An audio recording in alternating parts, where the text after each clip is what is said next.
नमस्कार, वेलकम। स्वागत है आप सभी लोगों का बायजूस एग्ज़ाम प्रेप में। और 2 अक्टूबर ये दिन हम सब लोग पिछले 154 वर्षों से, यानी कि 154 ईयर्स, क्योंकि ये 155वां वर्ष है हमारे और आप सबके, इस हमारे देशवासियों के प्रिय गांधी जी यानी कि हमारे बापू के जन्म दिवस के तौर पर। हम सभी लोग जानते हैं कि गांधी जी का जन्म 2 अक्टूबर 1869 को पोरबंदर, जो कि गुजरात में पड़ने वाला स्थान है, वहाँ पर हुआ था। पिता मोहनदास, पिता जो कि करमचंद गांधी जी थे, और गांधी जी का पूरा नाम है वो मोहनदास करमचंद गांधी है, जो कि पिताजी के नाम से लिया हुआ नाम है। तो करमचंद गांधी, जो कि गांधी जी के पिताजी हैं, वो दीवान थे राजकोट रियासत के। माता एक धार्मिक महिला जिनका नाम पुतली बाई था, और छोटी ही उम्र में गांधी जी का विवाह कस्तूरबा गांधी, जो कि उनकी पत्नी के नाम पर जानी जाती हैं, उनके साथ कर दिया गया। अपनी मैट्रिक की शिक्षा प्राप्त करने के लिए गांधी जी ने शुरुआत दौर में भारत में जो शिक्षा ग्रहण वगैरह किया, और उसके बाद उनके पिता ने उच्च शिक्षा ग्रहण करने के लिए और बैरिस्टर बनने के लिए बेटे को, यानी कि गांधी जी को, भेज दिया लंदन, जहाँ पर उन्होंने लॉ कॉलेज से अपनी पढ़ाई लिखाई पूरी की, बैरिस्टर बने, और 1891 के वर्ष में वो भारत वापस आए।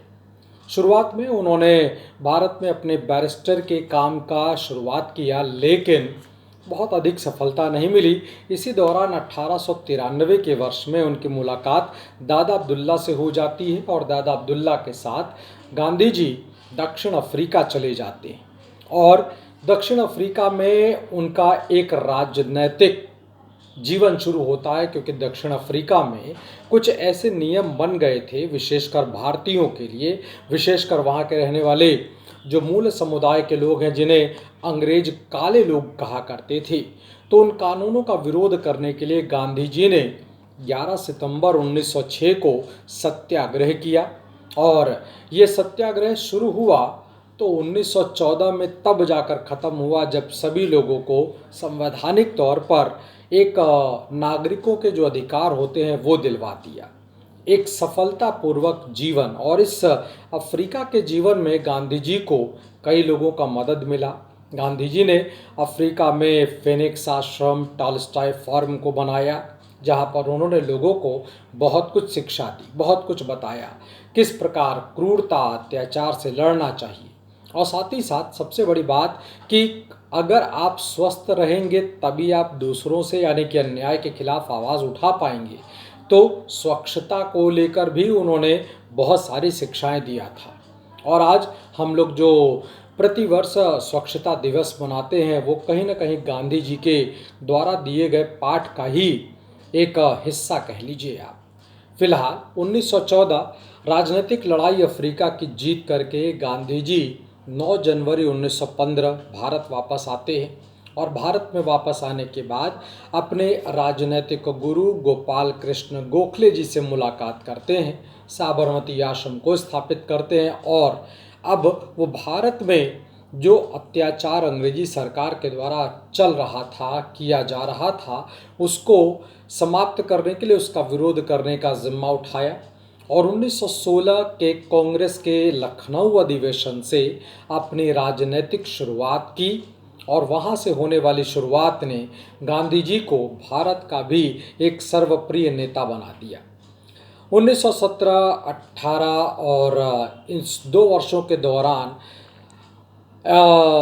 चंपारण का आंदोलन, जो कि किसान आंदोलन था, अहमदाबाद आंदोलन जो कि मजदूरों का आंदोलन था, खेड़ा आंदोलन जो कि किसानों का आंदोलन था, जिसको सफलतापूर्वक उन्होंने जीत दिलाया आम लोगों को, और इससे लोगों का विश्वास बढ़ा।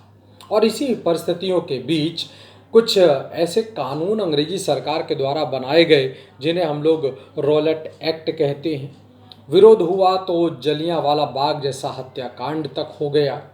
इन सारी घटनाओं को लेकर गांधी जी ने अपनी प्रतिक्रिया, जिसे विरोध कहा जा सकता है, वो किया। और अभी वो विरोध आगे बढ़ पाता कि अचानक से तुर्की के खलीफा का पद खत्म कर दिया गया। गांधी जी ने इस्लाम के लोगों की भावनाओं को देखा कि वो आहत हो रही हैं, तो उन्होंने अंतिम तौर पर इस्लाम भारत में विशेषकर हिंदू मुस्लिम एकता को ध्यान में रखते हुए और अपने इस्लामी भाइयों को ध्यान में रखते हुए उन्होंने खिलाफत आंदोलन में पूरा सहयोग किया।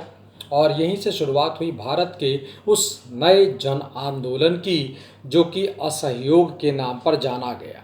1920 से शुरू होने वाला ये जन आंदोलन, मास मूवमेंट जो शुरू हुआ, उसने दिन प्रतिदिन, महीने हर महीने, साल हर साल, यानी दर साल उनके नाम, उनके महत्व, उनके राजनीतिक कद और लोगों के बीच उनकी प्रतिष्ठा, मान, मर्यादा, सम्मान को बढ़ाना शुरू कर दिया।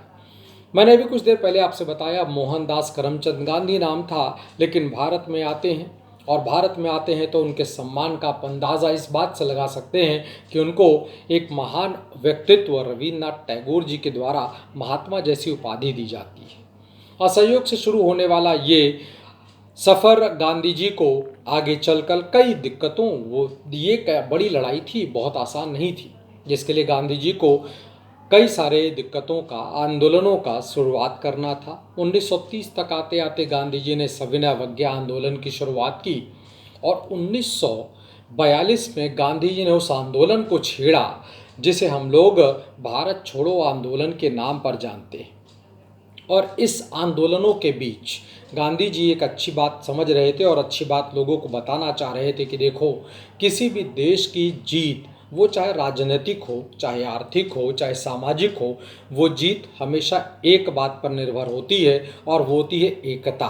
तो चाहे वो हिंदू हो, चाहे मुसलमान हो, चाहे सिख हो, चाहे ईसाई हो, चाहे उच्च वर्ग का हो, चाहे निम्न वर्ग का हो, सबको एक साथ आना पड़ेगा और बिना एक साथ एकता के सूत्र में बंधे देश को सफलता नहीं दिलाया जा सकता है। और फिर आपको याद दिला दूं, स्वास्थ्य, शरीर और जिसे कहते नहीं, आपका स्वस्थ अगर शरीर होगा तो मस्तिष्क भी स्वस्थ होगा।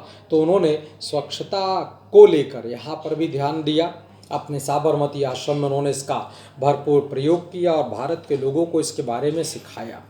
उनकी दी हुई शिक्षाओं का आज परिणाम हम लोग देख पाते हैं। जैसे भारत देश आज़ाद हुआ, लेकिन ये देश की आज़ादी का जो सूरज था, ये देश की आज़ादी का जो उजाला था, इसे गांधी जी बहुत लंबे समय तक देख नहीं पाए, क्योंकि आप जानते ही हैं 30 जनवरी 1948 को नाथूराम गोडसे जैसे व्यक्ति के द्वारा उन्हें गोली मार दिया गया। लेकिन अपनी मृत्यु से पहले उन्होंने भारत को और भारत के लोगों को बहुत ज़्यादा शिक्षा दी, बहुत ज़्यादा ज्ञान दिया, और उस ज्ञान और शिक्षा के बदौलत हम लोग आज यहाँ तक पहुँच पाए। तो गांधी जी के इस महान व्यक्तित्व को हम सभी लोग, हम सभी भारतवासी सलाम करते हैं, प्रणाम करते हैं और कोशिश करते हैं कि उनके जीवन से मिलने वाली शिक्षाओं को अपने जीवन में पूरी तरह उतारें।